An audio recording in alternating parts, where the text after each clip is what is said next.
in de schuur. Een poppenmandje nog aan het stuur. En als ik dat zie staan, welt in mijn ogen traan. Lief kind, het is zo snel gegaan. Er staat een kinderfietsje in de schuur. Daar in die donkere hoek tegen de muur. Waarom moest jij toch gaan, zo plots bij ons vandaan? Er staat een kinderfietsje in de schuur.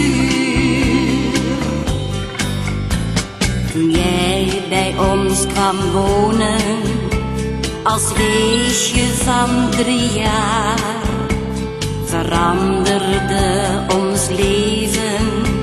Een droom werd werkelijk waar. Wij werden uitgekozen om te zorgen voor jouw geluk. Niets kon onze blijdschap storen, niets maakte dat stuk.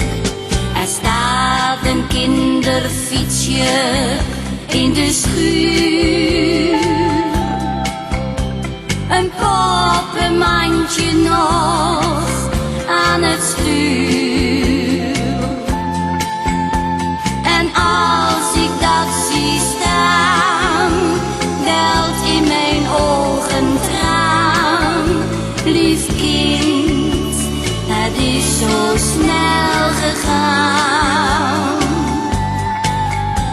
Er staat een kinderfietsje in de schuur.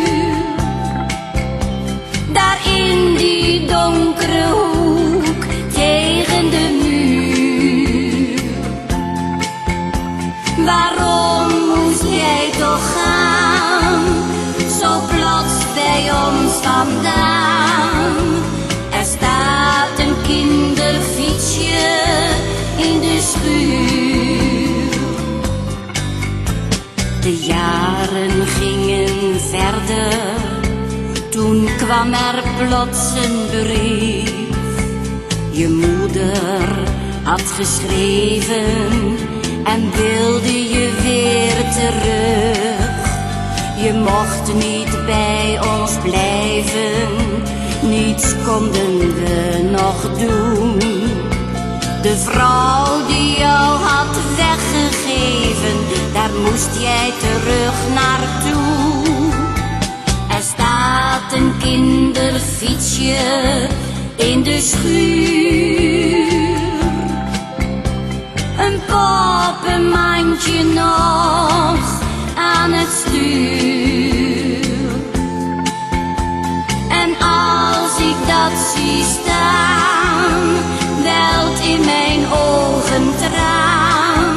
Lief kind, het is zo snel gegaan. Er staat een kinderfietsje in de schuur.